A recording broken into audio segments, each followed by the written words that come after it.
নমস্কার। মহাশিবরাত্রির শুভেচ্ছা সবাইকে।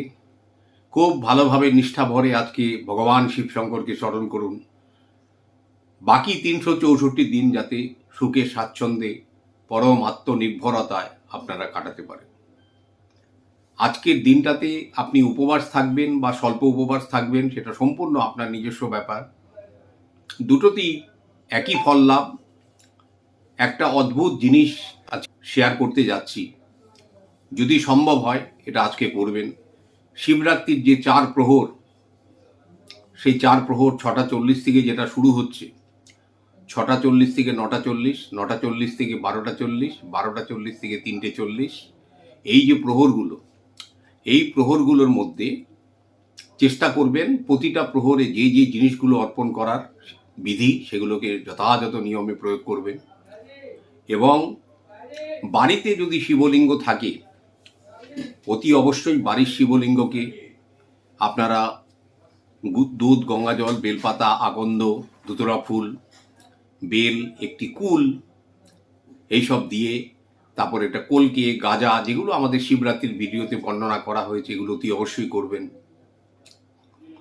যে কোনো একটি শিব মন্দিরে রাত্রিবেলা 12টা 35-এর পরে যাবেন। এমন একটা অদ্ভুত জিনিস আজকে বলতে যাচ্ছি, আপনি দেখবেন অগণিত ভক্তরা তো বেলপাতা অর্পণ করবে, গঙ্গাজল দেবে, দুধ দেবে, সবই দেবে। দেখবেন বাবার মস্তকে অর্পণ করা বেলপাতাটা দেখবেন কোনো কোনো সময় একাধটা নিচে পড়ে যাচ্ছে। যদি জলাধারীর উপরেও পড়ে যায় টপ করে, লক্ষ্য করবেন ওই বেলপাতাটাকে তুলে আনবেন। যদি আপনার কপালে থাকে তবেই এটা হবে। বাড়িতে যত্ন করে এই বেলপাতাটা রেখে দিন সবার মস্তকে ছুঁয়ে। যে কোনো একটা ফটো ফ্রেমের দোকানে নিয়ে যাবেন, সেই বেলপাতাটা লাল একটা প্ল্যাটফর্মের উপরে ছোট একটা করে বাঁধিয়ে নিতে হবে। চারপাশে 4টে চন্দনের ফোঁটা দেবেন, দিয়ে আপনার বাড়ির ঈশান কোণে ওই বেলপাতাটা স্থাপনা করে দেবেন। আপনার জীবনে দেখবেন যত রকম কষ্ট, সংকট ওই একটি জিনিসের মাধ্যমে কিভাবে খণ্ডন হয়। বড় অদ্ভুত জিনিস, এর শক্তি কল্পনা করতে পারবেন না।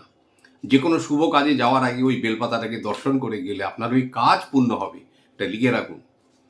আর যদি সম্ভব হয় আরও একটি বেলপাতা, যদি ভগবান খুবই সন্তুষ্ট হয় আপনাকে একটার বেশিও দিতে পারে, কিন্তু ওই মস্তক থেকে ঠিক পড়ে যাচ্ছে সেরকম অবস্থাতে আপনাকে নিতে হবে।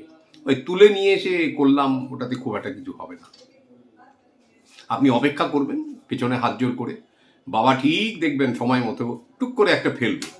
ওই যে ফেলবে টপাস করে ওই বেলপাতাটা তুলে নেবেন। এরকম 2-3টে যাও যদি পারেন, একটা পার্সে, একটা আপনার ক্যাশ বক্সে অতি অবশ্যই রাখার চেষ্টা করবেন। অত্যন্ত প্রভাবী একটা জিনিস আজকে শেয়ার করলাম।